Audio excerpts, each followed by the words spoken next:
Hey everyone, Ian here, back from Manderscheid Media. Hey, don't forget to click the subscribe button and get ready for some more Mopar action here.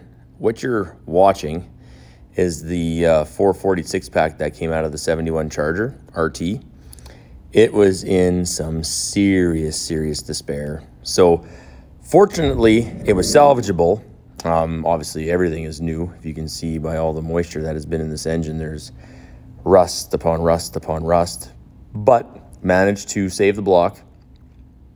Machined it 40 over, so it's back to business. The end of the video here actually has it on the run stand, so we're waiting for the 6-pack components to show up yet. So we actually broke it in with a 4-barrel setup on it, and this was done by a friend of mine, Chuck, down in Moose Jaw.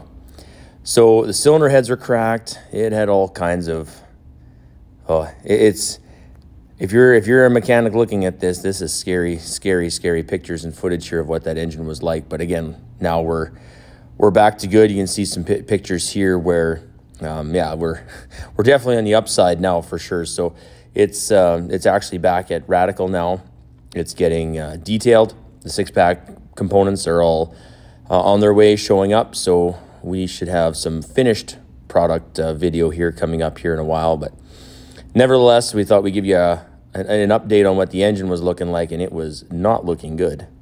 But fortunately, we're back and good to go. So anyway, enjoy the rest of this here, and don't forget to subscribe, like, comment, and yeah, we will be seeing you very soon here again. All right, thanks. Take care. Bye for now.